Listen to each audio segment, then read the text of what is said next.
Good morning students.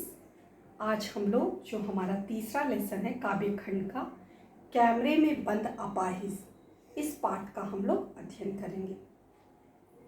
इस पाठ के जो रचनाकार हैं यानी जो कवि हैं उनका नाम है रघुवीर सहाय। रघुवीर सहाय के नाम से आप सभी लोग परिचित हैं।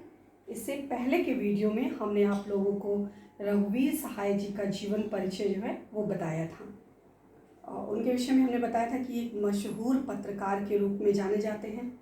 हिंदी के काव्य क्षेत्र में इनका बहुत ही मशहूर है, बहुत ही प्रसिद्ध है। तो उन्हीं की एक बहुत ही प्रसिद्ध कविता है जिसका नाम है कैमरे में बंद अपाहिज। यह कविता रघुवीर सहाय जी द्वारा रचित लोग भूल गए से ली गई है। यह रघुवीर सहाय जी की द्वारा रचित कविता है, ग्रंथ है जिसका नाम है लोग भूल गए। उससे एक कविता जो है ली गई है, कैमरे में बंद अपाहिज। इससे पहले हमने आपको बताया कि रघुवीर सहाय जी की जितनी भी कविताएं उन्होंने रचना की है, कविताएं लिखी, उनकी कविता में बहुत ही लघुता होती है। लघुता यानी छोटी कवि, जो कविता वो लिखते हैं वो कविता छोटी होती है। लेकिन छोटी कविता होने के बावजूद भी वह गागर में सागर भरने की जो क्षमता होती है वो उनके अंदर वो योग्यता पाई जाती है। तो आइए हम यह कविता पढ़ते हैं, कैमरे में बंद अपाहिज।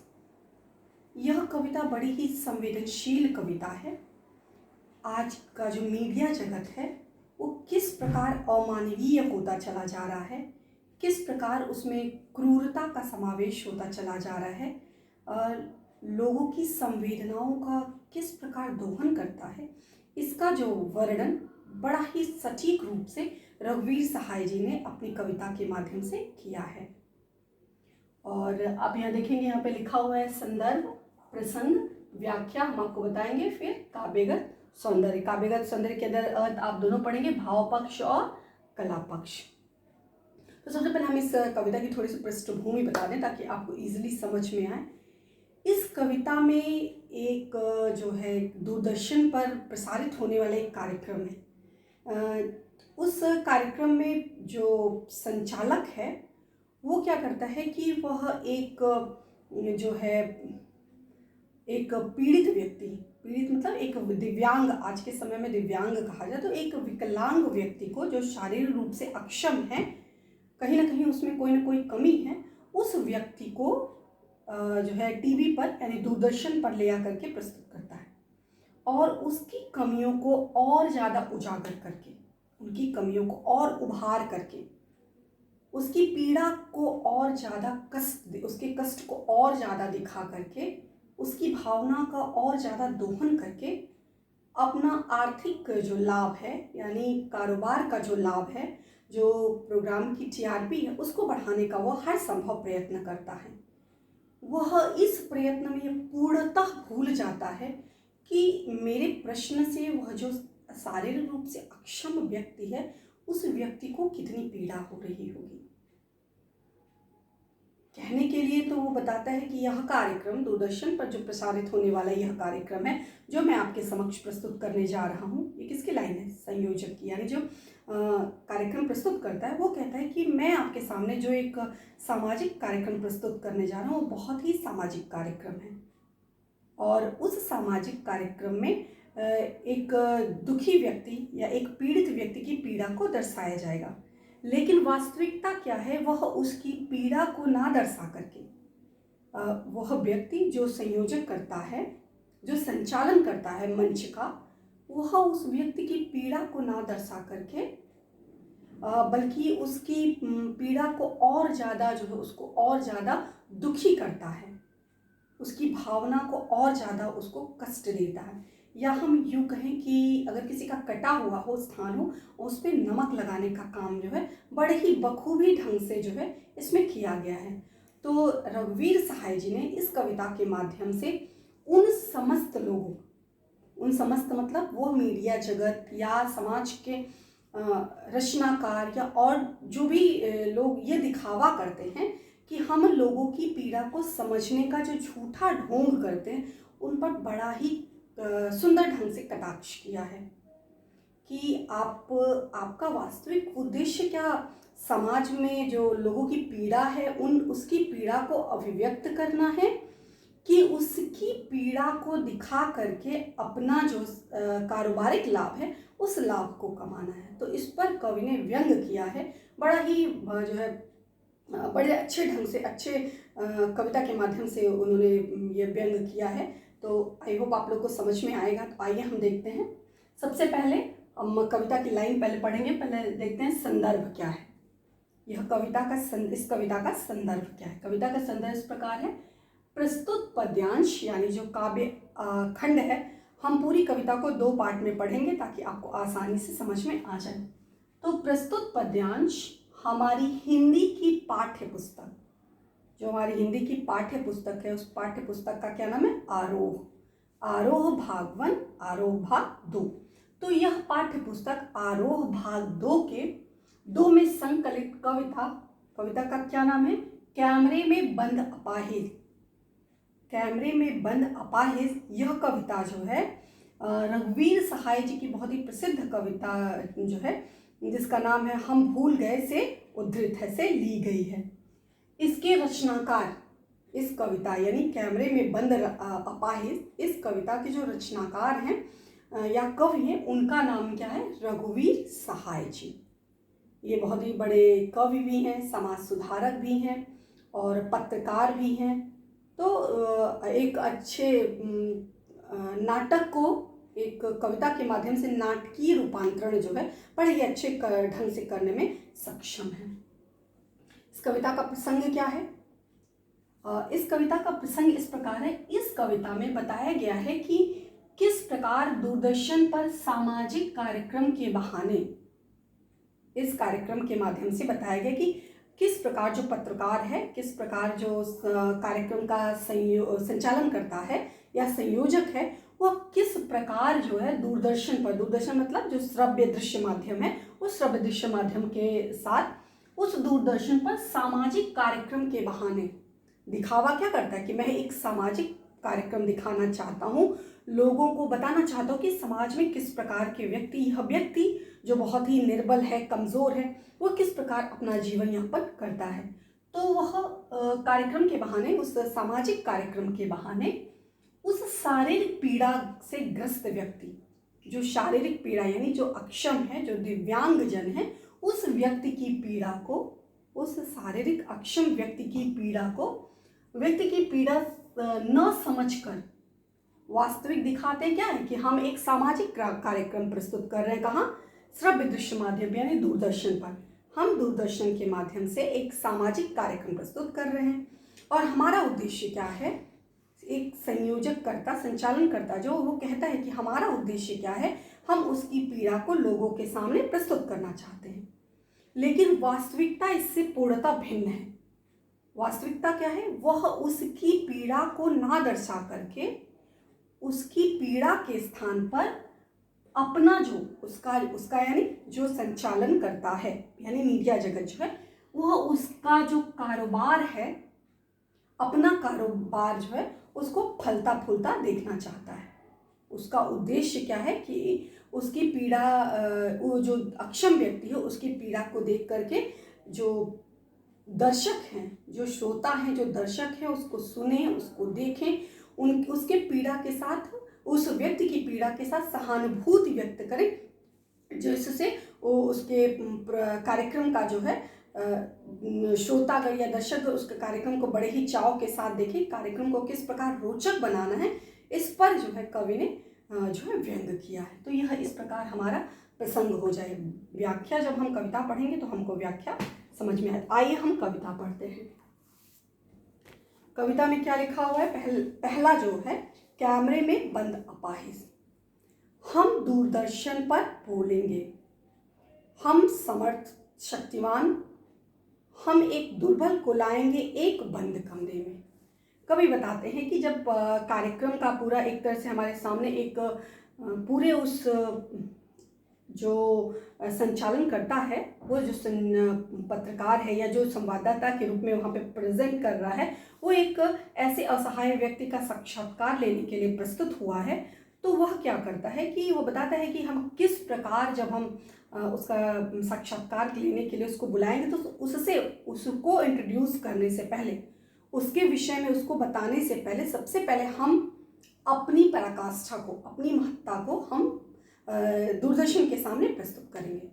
हम बताएंगे कि किस प्रकार हम समर्थवान हैं, कैसे कि हम जो है हम हर प्रकार से सक्षम हैं, शारीरिक रूप से, मानसिक रूप से, भावनात्मक रूप से, हर तरह से हम समुन्नत हैं और हम उस निर्बल व्यक्ति को, उस असहाय व्यक्ति को, उस लाचार व्यक्ति को, पीड़ा को लोगों के जनमानस तक पहुंचाने का प्रयत्न कर रहे हैं। हमारे अंदर वो कुवत है, वो चाहत है, लगन है कि हम उसकी पीड़ा को लोगों के समक्ष प्रस्तुत करने जा रहे हैं। लेकिन जो वास्तविकता है, इसकी वास्तविकता इससे पूर्ण रूप से भिन्न है। तो क्या कहते हैं कि हम दूरदर्शन, तो सबसे पहले एक जो संयोजक है वो संयोजक स्टेज पे आते हैं और स्टेज पे आने के बाद वो बताते हैं कि आज हम आपके सामने एक बहुत ही सामाजिक कार्यक्रम प्रस्तुत करने जा रहे हैं। समाज में हमारे कई तरह के लोग होते हैं जो अपना जीवन किस प्रकार से निर्वाह करते हैं, किस तरह शारीरिक अक्षम लोग होते हैं, मानसिक रूप से अक्षम कई तरह के लोग होते हैं। तो हम एक ऐसे ही व्यक्ति से आज आप की मुलाकात कराने जा रहे हैं।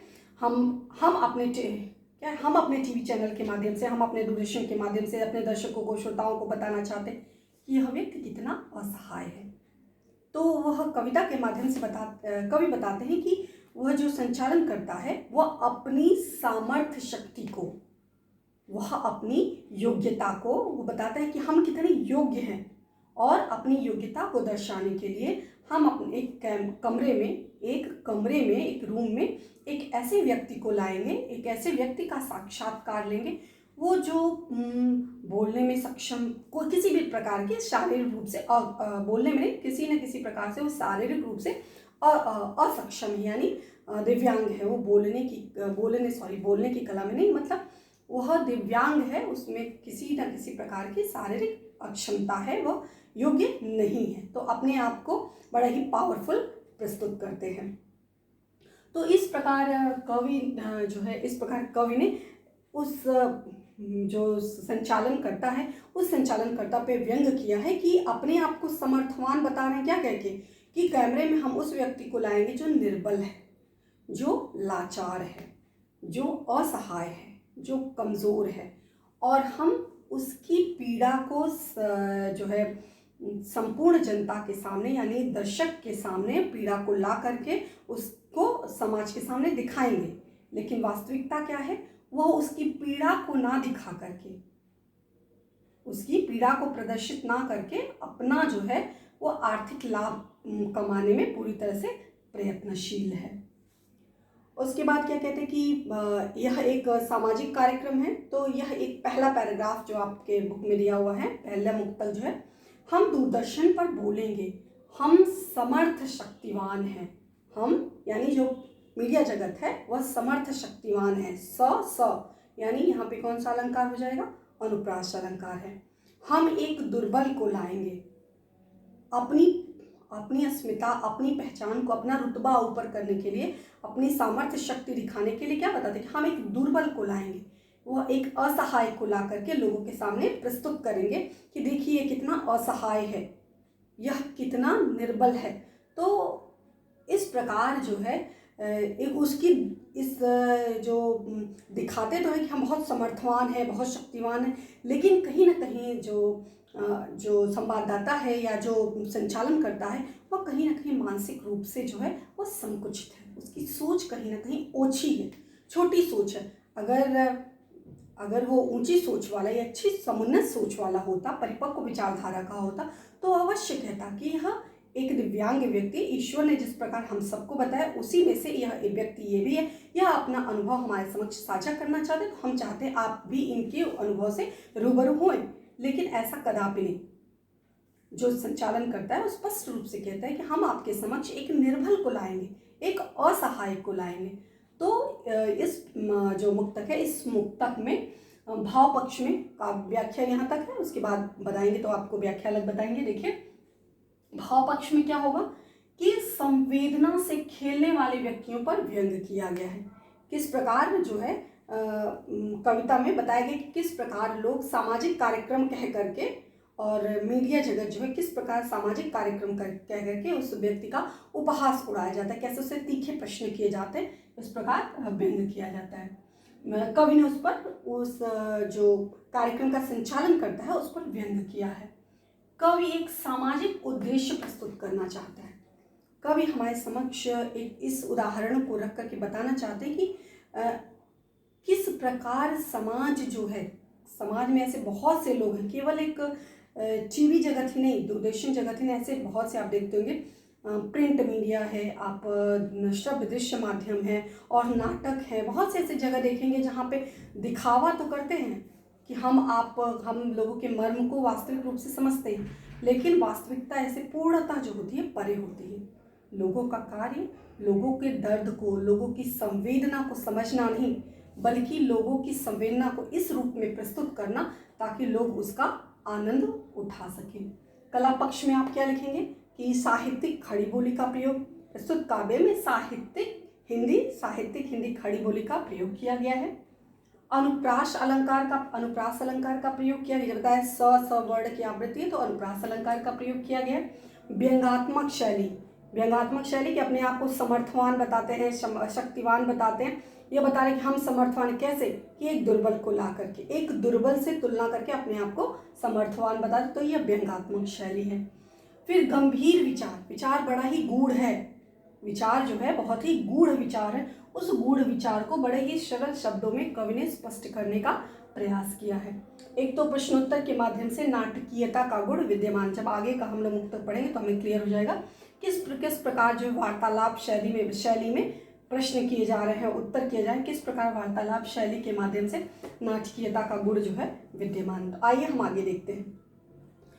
तो अभी क्या है, संचालक ने बताया, अपनी गरिमा को बताया, अपने आप को महिमा मंडित किया कि मैं बहुत ही समर्थवान हूँ, शक्तिमान हूँ, और अपने कमरे में एक ऐसे जो शारीरिक रूप से अक्षम व्यक्ति को बुलाया जाएगा। फिर क्या होगा, उससे पूछेंगे तो आप क्या अपाहिज हैं, यद्यपि स्पष्ट रूप से परिलक्षित हो रहा है, साफ साफ तौर से ये दिख रहा है कि वह व्यक्ति क्या है, अपाहिज है, वह व्यक्ति जो है कहीं ना कहीं से शारीरिक रूप से अक्षम है, लेकिन फिर भी उससे तीखे कड़वे प्रश्न किए जाएंगे, ऐसे प्रश्न किए जाएंगे कि जिससे वो तिलमिला उठे, कसमसाहट हो उसके अंदर अत्यधिक वेदना हो, पीड़ा हो, तो उससे ऐसे प्रश्न किए जाएंगे कि आप क्या अपाहिज हैं, आप हमारे दर्शकों को बताइए कि क्या आप अपाहिज हैं।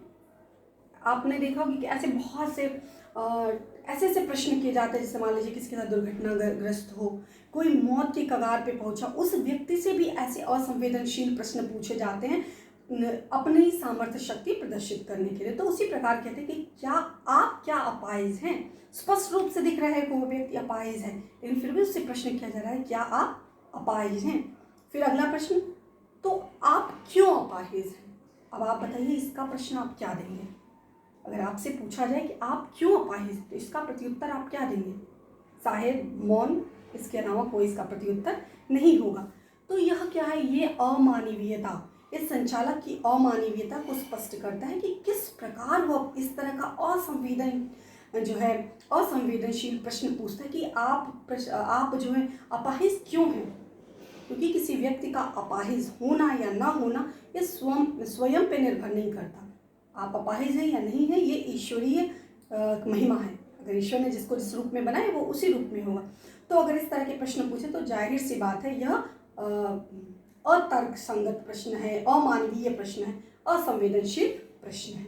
फिर पूछेंगे आपका अपाहिजपन तो दुख देता होगा ना, उसको खोद कर, उसको कुरेद कर उसके जख्मों को और हरा किया जाएगा। बार बार उससे प्रश्न किया जाएगा कि आप हमारे दर्शकों को बताइए कि आप कितने पीड़ित हैं, आप कितने दुखी हैं, आपको यह जो रूप है, यह जो आपका विकलांगपन है, वो आपको कितना कष्ट देता है। स्वाभाविक रूप से जो भी व्यक्ति पीड़ित है उसको स्वाभाविक रूप से कष्ट होगा, तो उसमें कितना पीड़ित है, कैसे पीड़ित है, क्या दुख देता है, यह प्रश्न क्या है, अमानवीय प्रश्न है। आपका अपाहिजपन तो दुख देता होगा, तो स्वाभाविक रूप से कि वह व्यक्ति जो है उस व्यक्ति को वह व्यक्ति पीड़ित होगा। कैमरा दिखाओ इसे बड़ा बड़ा। जो संयोजक संचालन करता है वह, चूंकि जो पीड़ित व्यक्ति है वह अपनी पीड़ा को शब्दों के माध्यम से अभिव्यक्त करने में असमर्थ होगा। वो आखिर कहेगा क्या कि हाँ मैं बहुत पीड़ित हूँ, मुझे बहुत दुख हूँ और मुझे भगवान ने मुझे ऐसा बना दिया, मुझे बहुत कष्ट, क्या बोलेगा वो? तो उस ऐसे समय में वह उसके चेहरे का हाव भाव, उसकी भाव भंगिमा, उसके शारीरिक रूप से पता चलता है कि वो अंदर ही अंदर कितना पीड़ित है और कितना दुखी है। इसी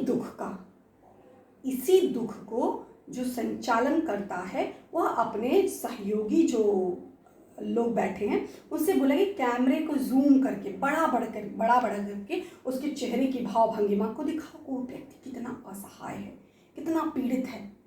तो उस पर कटाक्ष किया गया कि समाज में कह तो रहे हम सामाजिक कार्यक्रम प्रस्तुत कर रहे हैं, और सामाजिक कार्यक्रम के माध्यम से किस प्रकार यह असंवेदनशील कार्यक्रम प्रस्तुत कर रहे हैं, इसका जीता जागता इससे अच्छा उदाहरण जो है आपको नहीं मिल सकता।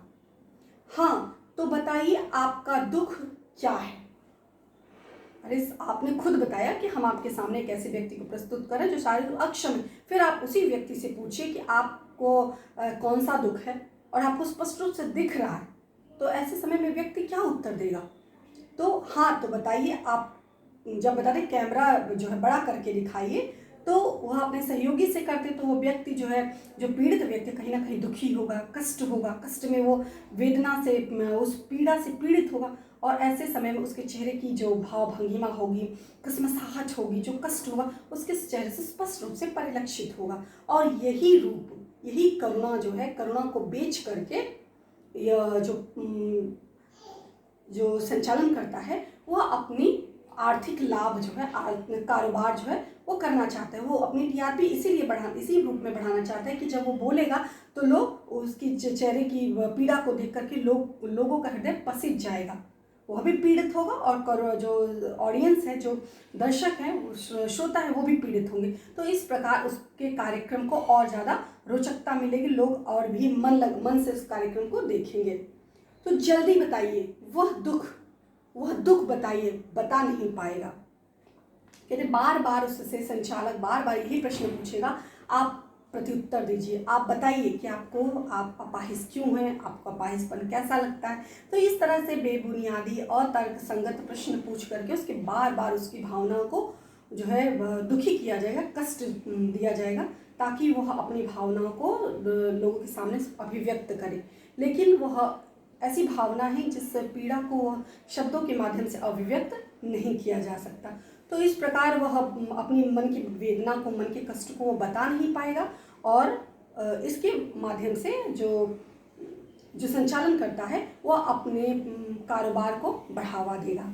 तो इस प्रकार क्या कहते हैं कि दृश्य श्रव्य माध्यम से उस असंवेदनशीलता को कवि ने दृश्य श्रव्य माध्यम से, यानी दूरदर्शन, कवि ने दृश्य श्रव्य माध्यम से समाज के ऐसे लोग हैं जो दिखावा करते हैं, झूठा ढोंग रचते हैं कि हम समाज की पीड़ा को अभिव्यक्त कर रहे हैं, ऐसे लोगों के ऊपर क्या है, उनकी असंवेदनशीलता को रेखांकित किया गया है। इस कविता के माध्यम से आप भाव सौंदर्य में लिखेंगे कि इस पद में श्रव्य दृश्य माध्यम से असंवेदनशीलता को अभिव्यक्त किया गया है। कवि ने उस असंवेदनशीलता को रेखांकित किया है। फिर आप लिख देंगे कि संसाहित्यिक खड़ी बोली है। फिर आप जहाँ जहाँ शब्द पाएंगे जल्दी बताइए, बता नहीं पाएगा, ब की आवृत्ति है। तो इस प्रकार यहाँ पे आपका अनुप्रास अलंकार हो जाएगा। व्यंग्यात्मक शैली है कि वो हम बताने के लिए उसको कहेंगे, दिखावा करेंगे कि हम कह रहे हैं बताने के लिए, लेकिन वास्तविक रूप से हमारा उद्देश्य क्या है, उसकी पीड़ा को कुरेदना, उस पर नमक छिड़कना, ताकि वह अपनी पीड़ा को और ज़्यादा लोगों के सामने व्यक्त कर सके। तो इस प्रकार जो है व्यंग किया जाएगा। प्रश्नोत्तर शैली मतलब कि प्रश्नोत्तर शैली मतलब प्रश्न फिर उत्तर, फिर प्रश्न फिर उत्तर, प्रश्नोत्तर संवाद शैली में किया। और इसका नाटकीय रूप, तो किस प्रकार पर्दे पर हमें क्या दिखाना है, क्या नहीं दिखाना है, इस कविता के माध्यम से नाटकीय रूप जो है वह प्रस्तुत किया जाएगा। तो यह कविता का जो पहला मुक्तक था, इस पहले मुक्तक की व्याख्या थी। सो आई होप आप लोग को समझ में आया होगा। तो इससे संबंधित जो भी आप होमवर्क के रूप में इस कविता को पढ़ेंगे। इसका संदर्भ, प्रसंग, व्याख्या अपने शब्दों में लिखने का प्रयास करेंगे। एक चीज़ ध्यान दीजिए, हम आपको पहले भी बता चुके, आज फिर बता रहे हैं कि ये कदापि नहीं कि जो हमने आपको एक्सप्लेनेशन दे दिया यही बेस्ट एक्सप्लेनेशन है, या आप अपने शब्दों के सहारे कुछ अलग से बुक से पढ़ के आप इससे भी अच्छा लिखने का, इससे अच्छा पढ़ने का, बोलने का जो है वो प्रयास करिए। ठीक है, इससे आपका जो लेखन शैली होगा उसमें विकास होगा। तो इस प्रकार आप घर पे स्वस्थ रहिए, सुरक्षित रहिए, और जो भी जो वीडियो के माध्यम से दिया जा रहा है उसको पढ़ने का प्रयास करिए। नेक्स्ट क्लास जो होगा, नेक्स्ट क्लास में इसके आगे की कड़ी को हम आपको बताएंगे। धन्यवाद।